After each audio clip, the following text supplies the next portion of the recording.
नमस्कार दोस्तों, स्वागत है आपका वेल्थ विद गौरव के एक नए एपिसोड पे। आज हम बात करेंगे उस पुस्तक के बारे में जिसने लोगों की जिंदगी बदल दी। अगर गीता को धार्मिक पुस्तकों की श्रेणी में बहुत ज्यादा महत्व दिया जाता है, तो फाइनेंस की श्रेणी में रिच डैड पुअर डैड का भी लगभग वही स्थान आता है, जिसे पढ़े बिना कोई भी अपना फाइनेंस जो है संभालने की शुरुआत कर सकता है। एक बच्चे को भी वो बुक पढ़ने की सलाह दी जाती है, जो कि रॉबर्ट कियोसाकी ने लिखी है अपने प्रारंभिक दिनों के बारे में। और इसके माध्यम से वो बताना चाहते हैं कि रिच डैड पुअर डैड किस तरह से आपको ये सिखाते हैं कि जिंदगी के अंदर आपको आगे बढ़ना है, ग्रोथ करनी है। तो चलिए दोस्तों, शुरू करते हैं आज का एपिसोड। दोस्तों, इस बुक के माध्यम से रॉबर्ट कियोसाकी वो चीज बताते हैं जो आपको स्कूलों में नहीं सिखाई जाती है। एक पिता कहते थे पैसा कमाने के लिए खूब पढ़ाई करो, जबकि दूसरे पिता कहते थे पढ़ाई जरूरी है लेकिन पैसे को अपने लिए काम करना सिखाओ। ऐसा करो कि जब आप सो रहे हो तब भी आपके पैसे आपके लिए बढ़ते रहें, उत्तरोत्तर वृद्धि करते रहें। ऐसा कोई एक सिस्टम बनाना सीखो। पैसे की असली समझ जो स्कूल में नहीं सिखाई जाती, मगर रिच डैड पुअर डैड ने सिखाई। ऐसी ही कुछ बुक की 5 चीजों को लेकर इस वीडियो के माध्यम से आए हैं। दोस्तों, वीडियो के अंत तक बने रहें, आपको इसके माध्यम से बहुत कुछ जानने समझने का मौका मिलेगा।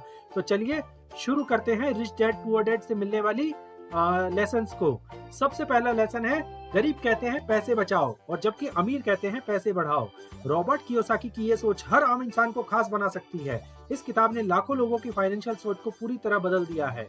रॉबर्ट कियोसाकी की ये सोच कहती है कि मैं इसे कैसे खरीद सकता हूँ, और जबकि पुअर डैड कहते थे मैं इसे अफोर्ड नहीं कर सकता।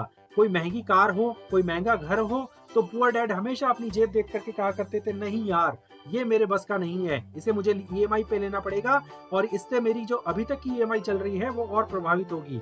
वहीं पे रिच डैड कहते थे ओके, हमें ये खरीदना है तो अब हमें इसके लिए प्लानिंग करनी पड़ेगी कि हम इसे कितने टाइम के अंदर खरीद सकते हैं। इसके लिए हमें स्किप करनी होगी, लमसम इन्वेस्टमेंट करना होगा, कितने महीनों तक वेट करना होगा, कितने टाइम में हमारा इन्वेस्टमेंट ग्रो करेगा और हम इसे खरीद सकेंगे। दोस्तों, इसी बात पे मुझे बात याद आती है हमारे रतन टाटा जी की। एक बार रतन टाटा जी से किसी ने पूछा कि सर, मर्सिडीज बेंज बहुत अच्छी कंपनी है, मर्सिडीज, आप उसे क्यों नहीं ले लेते? मर्सिडीज बहुत अच्छी कंपनी है, देखिए कितनी अच्छी गाड़ियां हैं, आप क्यों नहीं ले लेते एक? तो रतन टाटा जी ने कुछ देर सोच करके जवाब दिया, पर वो एक बड़ी कंपनी है, उसे लेने के लिए मुझे थोड़ा टाइम लगेगा क्योंकि मुझे उसके लिए प्लानिंग करनी होगी। तो देखिए दोस्तों, जहां पर आप सोचते हैं कि रतन टाटा जी या हमारे लेवल के जो आदमी है वो सोचते हैं कि हम एक कार ले लें, मर्सिडीज ले लें, मगर रतन टाटा जी का लेवल, धीरू भाई अंबानी का लेवल वो है कि वो सीधे कंपनी खरीदने के बारे में बात करते हैं। उनकी सोच इतनी बड़ी है।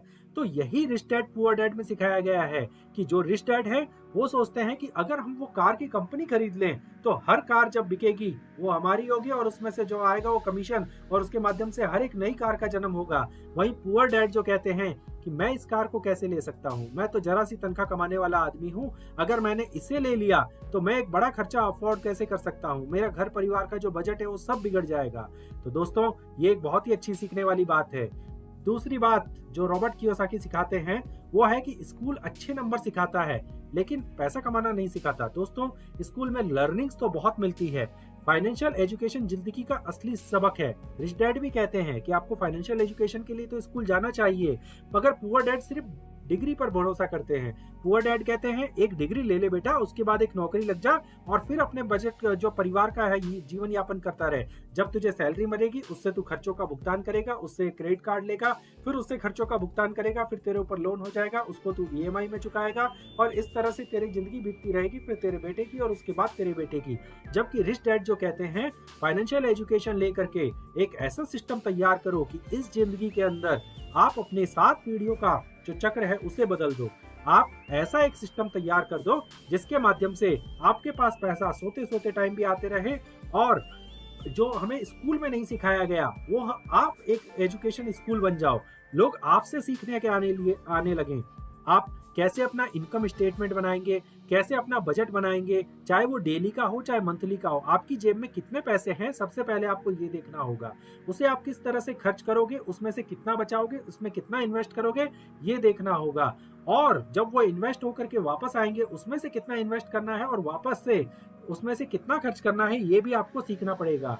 इसके अलावा एसेट्स कौन सी चीजें हो सकती है, लायबिलिटीज कौन सी चीजें हो सकती हैं, ये तो आपको सीखना ही पड़ेगा। इसके बिना तो आपका गुजारा ही नहीं है। दोस्तों, आप सोचते हैं कि मकान एक हमारे लिए एसेट्स है, मगर रिच डैड बताते हैं कि नहीं, ऐसा नहीं है। अगर उस मकान से हमें अर्निंग हो रही है तो वो हमारे लिए एसेट्स बन सकता है, मगर अगर हम उस मकान में रहते हैं और उसकी ईएमआई भरते हैं तो वो मकान हमारे लिए एक लायबिलिटी है। ऐसे ही एक कार, अगर आप अपने केवल दिखावे के लिए एक कार ले लेते हैं 10 लाख, 20 लाख, 40 लाख की, और उसकी ईएमआई जिंदगी भर भरते रहते हैं, तो वो एक लायबिलिटी बन गई है।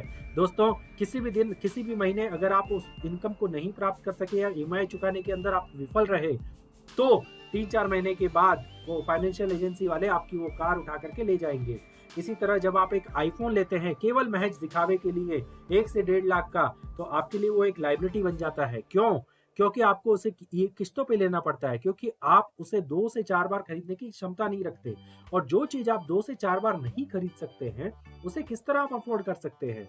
ईएमआई पे ही करेंगे। क्रेडिट कार्ड से ईएमआई बनवा लेते हैं, उसे हर महीने पे करते रहेंगे, तो 1.5 लाख का 2 लाख, 2.5 लाख आपने देना निश्चित कर लिया है। और इस तरह से आपका बजट पूरा बिगड़ जाता है, क्योंकि जब तक आप आईफोन 14 की ईएमआई भरते हैं तब तक आईफोन 15 और 16 लॉन्च हो चुके होते हैं, और जमाने के हिसाब से आप अपग्रेड नहीं कर पा रहे हैं, आप वापस से पिछड़ गए हैं। अब आपको वापस से दिखावे की दुनिया में जाने के लिए वापस से अपने आप को अपग्रेड करना होगा, वापस से नया फोन लेना होगा। तो दोस्तों, यही क्रम चलता रहता है जो आपको गरीब बनाए रखता है, आपकी एसेट्स में वृद्धि नहीं होना पड़ता। देखिए दोस्तों, मकान जो अब तक आपने देखा कि पुअर डैड बताते थे कि हमें ले लेना चाहिए और हमें उसकी ईएमआई भरते रहना चाहिए और उसमें रहना चाहिए, वही रिच डैड कहते हैं कि आप वो मकान खरीदो और उसे किराए पे दे दो, जिससे आपके लिए इनकम जनरेट होगी, प्लस उस मकान की जो वैल्यू है उसमें भी निरंतर वृद्धि होती जाएगी। तो आपके लिए वो एक एसेट्स हो सकता है। कार, आप अगर एक कार अपने लग्जीरियस दिखावे के लिए लेते हैं, अपने कजिन्स, अपने पड़ोसी, अपने सहकर्मी जो साथ में काम करते हैं उनको दिखाने के लिए लेते हैं, तो वो आपके लिए एक लायबिलिटी है दोस्तों, और कुछ भी नहीं है। उसे आप जल्दी ही खो देंगे या वो डेप्रिशिएटिंग हो के आपके पैसे का मूल्य ह्रास कर देगी और एक दिन उसका मूल्य 0 हो जाएगा, आपको उसे स्क्रैप में देना पड़ेगा। वहीं अगर आप वही कार लेकर के और एक रेंटल एजेंसी के साथ उसको चला देते हैं या किसी अन्य जगह किराए पे लगा देते हैं, तो वो हर महीने आपके लिए एक पैसा जनरेट करेगी और इस तरह से आप उससे ज्यादा से ज्यादा पैसे कमा सकते हैं। दोस्तों, हमें रिच डैड की ये बात सुननी चाहिए, और ऐसा नहीं है कि पुअर डैड गलत कहते हैं, वो कहते हैं कि डिग्री पे भरोसा करो, मगर डिग्री के साथ साथ हमें पैसों को किस तरह से मैनेज करना है वो भी जरूर से सीखना चाहिए। दोस्तों, इस जो बुक की रिच डैड पुअर डैड की जो तीसरी बड़ी सीख है वो है कि घर आपकी सबसे बड़ी लायबिलिटी हो सकती है। जैसा कि मैंने अभी आपको बताया कि जब आप एक घर लेते हैं तो वो आपकी संपत्ति होती है, पुअर डैड मानते हैं, मगर रिच डैड क्या मानते हैं कि अगर वो आपकी जेब से हर महीने पैसे निकालता है तो असल में एक लायबिलिटी है, ना कि एसेट है। दोस्तों, ये आपको गरीब बनाने के लिए रखा जाएगा, आपका परिवार बहुत खुश रहेगा। आहा, हमने अपना घर ले लिया, हम अपने घर में रहते हैं, कम से कम तुम्हारे पास एक छत तो रहेगी। मगर दोस्तों, आप जिंदगी भर उसकी ईएमआई भरते रहेंगे और आपकी सैलरी इसी में जाती रहेगी।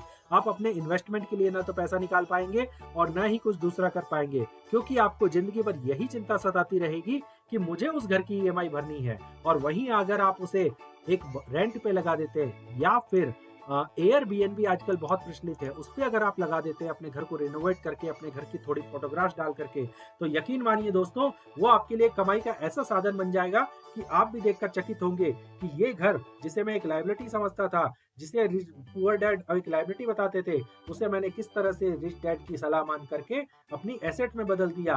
और धीरे धीरे उसकी जो वैल्यू है वो तो बढ़ती जाएगी समय के साथ साथ, क्योंकि जो प्रॉपर्टी की वैल्यू है वो समय के साथ साथ बढ़ती जाती है, उसमें इजाफा होता ही रहता है। तो दोस्तों, अगली जो सीख है वो है चौथी सीख कि सैलरी पर निर्भर रहना गरीबी का चक्र है। दोस्तों, पुअर डैड चाहता है आप अपनी एक डिग्री प्राप्त करें और उसके बाद बस एक नौकरी पकड़ लें कैसे जैसे, और फिर पेचेक टू पेचेक की जिंदगी जिए। मतलब आपकी सैलरी आएगी, आपके खर्चे उससे पहले तैयार रहेंगे, आपकी ईएमआई उससे पहले तैयार रहेगी और आप उसे वो चुकाते रहेंगे। यही क्रम चलता रहेगा आपके साथ, आपके बच्चों के साथ और आपकी आने वाली पीढ़ियों के लिए भी आपने तय कर दिया है। क्यों? क्योंकि आप इन्वेस्टमेंट के लिए कुछ भी नहीं निकाल रहे हैं। अगर आप एक प्रोसेस चालू नहीं करेंगे, अपना इन्वेस्टमेंट एक छोटी रकम से या सिप से भी चालू नहीं करेंगे तो वो एक बड़ा अमाउंट, बड़ा कॉर्पस समय के साथ कैसे बनेगा, उसमें जो टाइम का फैक्टर है वो मल्टीप्लाई कैसे होगा। जबकि रिच डैड जो चाहते हैं, आपकी फाइनेंशियल स्वतंत्रता होनी चाहिए, आपको फाइनेंशियल फ्रीडम। फायर शब्द आजकल आपको बहुत सुनने में आ रहा होगा, यह भी रिच डैड पुअर डैड की देन है। वो आपको बताते हैं कि आपको अपना समय जो है वो खरीदना चाहिए। आप किसी और के लिए काम करते हैं तो वो उतनी आपके समय की वैल्यू नहीं देते हैं जितनी कि आप कर सकते हैं। आप उस बचे हुए समय में, आपको जब ये चिंता नहीं है कि मेरे इन खर्चों का पेमेंट करने के लिए धन कहीं और से आ रहा है, अगर आपने वो सिस्टम बना लिया तो आप अपने उस खाली पड़े हुए समय में अपना मनचाहा काम कर सकते हैं। और जब आप मनचाहा काम करेंगे तो उसकी वैल्यू आपको बहुत ज्यादा मिलेगी दुनिया से, यकीन मानिए दोस्तों। क्योंकि इकागाई का नियम भी यही कहता है कि जब आप मनचाहा काम करते हैं और दुनिया उसके लिए पे करने के लिए तैयार है तो फिर आपकी वृद्धि को कोई नहीं रोक सकता। तो दोस्तों, आपको एक पैसिव इनकम बनानी है नौकरी के साथ साथ। आपको एक नौकरी तो करनी ही है 2-4 साल सीखने के लिए, मगर उसके बाद जितना जल्दी हो सके अपने बिजनेस की तरफ मूव करना है ताकि आप फाइनेंशियल फ्रीडम पा सकें, जल्दी से जल्दी आगे बढ़ सकें। दोस्तों, अगली जो सीख मिलती है हमें वो मिलती है कि एसेट खरीदो, लायबिलिटी नहीं। दोस्तों, अभी मैंने आपको मकान और कार के एग्जाम्पल के माध्यम से आपको सिखाया कि देखिए किस तरह से एक मकान आपकी लायबिलिटी भी हो सकता है जो कि पुअर डैड के हिसाब से है, और एक मकान आपकी एसेट भी हो सकता है जो रिच डैड के हिसाब से है। रिच डैड हर महीने ऐसी चीजें खरीदते हैं जो पैसा कमाएं, जो उनको बराबर प्रतिफल दें, जबकि पुअर डैड ईएमआई और खर्चों में उलझे रहते हैं। जो पुअर डैड है वो कहते हैं तुम्हारी सैलरी इतनी है, तुम इससे ज्यादा ग्रो नहीं कर सकते। अब बेटा, अगर एक तुमने टीवी ले लिया है तो उसे जिंदगी भर चलाओ, और एक वॉशिंग मशीन ले ली है तो उसे जिंदगी भर चलाओ, उसके ऊपर ईएमआई बांध लो। अगर कोई नया सामान लेना है तो उसके ऊपर ईएमआई बांध लो। मगर रिच डैड कहते हैं कि अगर तुम्हारे पास किसी चीज को खरीदने की दोगुनी क्षमता है तभी तुम उसे लोन पर लो, क्योंकि तब तुम्हारे ऊपर ये बर्डन नहीं रहेगा कि तुम वो कर्जा कैसे चुकाओगे। तो इस तरह से दोस्तों, आपको एसेट खरीदनी है, लायबिलिटी नहीं। एक आईफोन जो आपके लिए एसेट हो सकता है, वो भी एक तरह से एसेट हो सकता है, लायबिलिटी नहीं। किस तरह से? अभी हमने आपको बताया कि अगर आप एक आईफोन ईएमआई पे लेते हैं तो आपके लिए वो लायबिलिटी बन जाता है। क्यों? क्योंकि आपने वो जमाने को दिखाने के लिए लिया है। मगर दोस्तों, 1.5 लाख के आईफोन के लिए आपके पास अगर 5 लाख का बैंक बैलेंस है, या आपके इन्वेस्टमेंट में इतने अमाउंट आराम से पड़ा है कि आप कभी भी उसका पे कर सकते हैं, और तब आप वो आईफोन लेते हैं और उसका उपयोग वीडियो बनाने के लिए, आपके प्रोजेक्ट को मतलब अच्छे से दिखाने के लिए, उसकी रिपोर्ट तैयार करने के लिए, यूट्यूब पे ब्लॉगिंग करने के लिए, और भी और वीडियो बनाने के लिए करते हैं, तो वो आपके लिए एक एसेट बन जाएगा। तो दोस्तों, आपको यही ध्यान रखना है कि आपको एसेट खरीदनी है, लायबिलिटी नहीं। तो दोस्तों, अगर आपको rich dad poor dad book से कुछ भी सीखने को मिल रहा हो और आपको ये वीडियो अच्छा लग रहा हो तो लाइक करना ना भूलिए, सब्सक्राइब करें चैनल को, अपने 5 दोस्तों के साथ शेयर करें, जिससे कि हमें भी और मोटिवेशन मिले और हम ऐसे ही अच्छे वीडियो और बनाते रहें। दोस्तों, अगला जो सबक हमें मिलता है रिच डैड पुअर डैड से, उसमें है कि कमाई जरूरी है लेकिन पैसों का प्रबंधन उससे भी जरूरी है। दोस्तों, जब भी अगर आपकी सैलरी आती है और आप उसे अनदेखा अनचाहा खर्च करने लग जाते हैं, आज जो खर्चा आ गया वो मैंने कर दिया, मैंने वो चाहा नहीं था मगर वो हो गया। मगर आज एक डिमांड आई और वो मैंने पूरी कर दी, मेरे बजट में वो नहीं था, कोई मैंने बजटिंग नहीं की, कोई कुछ भी नहीं किया, और जैसे जैसे पैसे आते गए मैं खर्च करता रहा। तो आप यकीन मानिए दोस्तों, वहीं के वहीं रह जाएंगे, उससे भी नीचे लेवल पे चले जाएंगे। रिच डैड कहते हैं बजट बनाओ, पैसा कहाँ जा रहा है उसको समझो।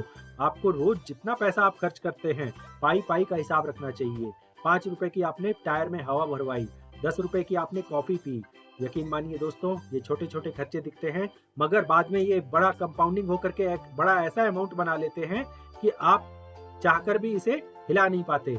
दोस्तों, आपने एक जो है स्नोबॉल जो मेथड होता है उसके बारे में सुना होगा। जब एक स्नोबॉल होती है, वो बिल्कुल छोटी सी एक गेंद होती है बर्फ की, जब उस बर्फ की गेंद को छोटी छोटी बर्फ को इकट्ठा किया जाता है तो वो एक गेंद सी बन जाती है, और उसके बाद उसमें जब बर्फ लिपेटी जाती है या वो एक पहाड़ से गिरती है तो अपने चारों तरफ बर्फ का एक ऐसा गोला अपने ऊपर बनाती जाती है कि वो स्नोबॉल इफेक्ट एक बड़ा सा बर्फ के गोले का रूप ले लेता है और वो बड़े से बड़े पेड़ों को भी धराशायी करने में सक्षम हो जाता है। तो दोस्तों, इसी तरह से अगर आप गलत चीज में पैसे खर्च कर रहे हैं या छोटी छोटी गलत आदतों के अंदर पैसे खर्च कर रहे हैं और उनको आपने समय रहते नहीं रोका, तो वो स्नोबॉल इफेक्ट आपको इस तरह से बड़ा बनता जाएगा कि आपको पता ही नहीं चलेगा कब आपकी जो शौक है वो आदत बन गई और वो आदत आपके बजट के ऊपर इफेक्ट करने लग गया, आपकी कमाई के ऊपर इफेक्ट करने लग गया, आपके पूरे परिवार के ऊपर इफेक्ट करने लग गया और आपके परिवार को तबाह भी होते हुए आप देख सकते हैं। दोस्तों, हमने ऐसे कई उदाहरण अपने समाज के अंदर देखे हैं जहाँ की कर्जे के कारण आजकल लोगों को कई जगह जान देनी पड़ रही है। लुधियाना, जालंधर, इस तरफ से कई ये सुनने में आ रहा है, क्योंकि उन्होंने कर्जा लिया और उसका कोई बजट बना के नहीं रखा, उसको मेंटेन करके नहीं रखा और इस कारण से उनको ऐसा किसी के साथ ना हो। आपको एक इमरजेंसी फंड रखना है, आपको एक हेल्थ इंश्योरेंस लेना है, आपको एक टर्म इंश्योरेंस लेना है और जिंदगी में ग्रो करना है। धीरे धीरे सही, छोटी छोटी सही सिप के माध्यम से आपको वो स्नोबॉल इफेक्ट दिखाना है। जब आपकी सिप धीरे धीरे धीरे धीरे टाइम के साथ बड़ी होती जाएगी तो वो एक बड़ा इफेक्ट दिखाएगी, जो अब दोस्तों कहने की जरूरत नहीं है कि आप उससे कहां तक पहुंच सकते हैं। तो दोस्तों, अगर आप जिंदगी भर मेहनत नहीं बल्कि पैसों से आजादी पाना चाहते हैं तो अब समय है अमीरों की सोच को अपनाने का। अमीर आदमी क्या करते हैं ये सोच आपके सामने आ चुकी है, मगर आप इसे कितना अपनाते हैं? आप अभी भी रिच डैड की सलाह को मानते हैं या पुअर डैड की सलाह को अपनाकर एक डिग्री पाने में लगे रहते हैं और एक छोटी सी नौकरी करने में रहते हैं? तो फिर आपका अब क्या हो सकता है, क्या कह सकते हैं। आपको धीरे धीरे पैसिव इनकम के स्रोत बनाने चाहिए। दोस्तों, परिवार के जितने जने हैं उनसे सलाह करनी चाहिए कि हम अपनी इनकम को कैसे बढ़ा सकते हैं, अपने खर्चों को कम कैसे रख सकते हैं, और सबसे जरूरी है जैसे जैसे इनकम आपकी बढ़ती जाए वैसे वैसे आपके एक्सपेंसेस नहीं बढ़ने चाहिए। कभी भी अपने एक्सपेंसेस को इतना बड़ा मत कीजिए कि जब आपकी इनकम अगर कभी किसी कारण से वो ना आ पाए तो आपके एक्सपेंसेस इतने बड़े हो जाए कि आपको उसका भुगतान करना बहुत मुश्किल हो जाए। दोस्तों, अच्छा लगा होगा आपको ये वीडियो। अगर अच्छा लगा है तो एक बार फिर कहूंगा कि लाइक बटन को प्रेस कीजिए। सब्सक्राइब आपने अब तक कर ही लिया होगा और कमेंट में लिख करके मुझे बताइए कि आपको ये वीडियो कैसा लगा। और अगर आप ऐसी बुक समरी और चाहते हैं तो हमें कमेंट के माध्यम से जरूर बताइए। ऐसी सोच और आदतों को सीखने के लिए हमें फॉलो करें जो आपको आर्थिक सफलता तक ले जाएगी। अपने 5 दोस्तों के साथ ये वीडियो शेयर करना नहीं भूलिए। चलिए दोस्तों, मिलते हैं अगले वीडियो में। तब तक के लिए बी हेल्थी, बी वेल्थी।